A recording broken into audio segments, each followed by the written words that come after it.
In each of her pockets she fastened a little pot, and brought home in them whatever was left, and upon that she and her husband were fed. It happened one day, when the wedding of the eldest prince was celebrated, the poor woman went upstairs and stood by the parlor door to see what was going on. And when the place was lighted up and the company arrived, each person handsomer than the one before, and all was brilliancy and splendor, she thought of her own fate with a sad heart, and bewailed her former pride and haughtiness, which had brought her so low, and plunged her in so great poverty. And as the rich and delicate dishes, smelling so good, were carried to and fro every now and then, the servants would throw her a few fragments which she put in her pockets, intending to take home, and then the prince himself passed in clothed in silk and velvet, with a gold chain around his neck. And when he saw the beautiful woman standing in the doorway, he seized her hand and urged her to dance with him.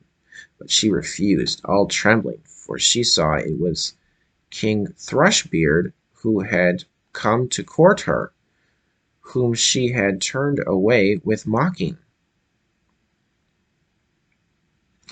It was of no use her resisting. He drew her into the room, and all at once the band to which her pockets were fastened broke, and the pots fell, and the soup ran about, and the fragments were scattered all round.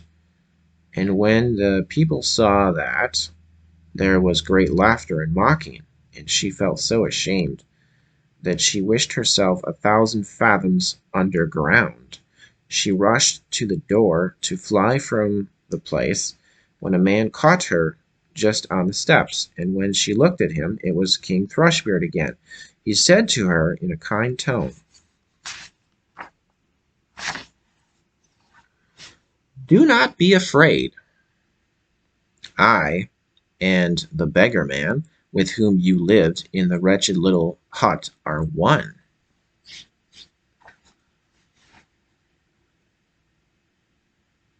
For love of you I disguised myself, and it was I who broke your pots in the guise of a horse soldier. I did all that to bring down your proud heart and to punish your haughtiness, which caused you to mock at me." Then she wept bitterly and said, "I have done great wrong, and am not worthy to be your wife." But he said, "Take courage, the evil days are gone over. Now let us keep our wedding day." Then came the ladies in waiting and put on her splendid clothing, and her father came, and the whole court, and wished her joy on her marriage with King Thrushbeard. And then the merrymaking began in good earnest. I cannot help wishing that you and I could have been there too.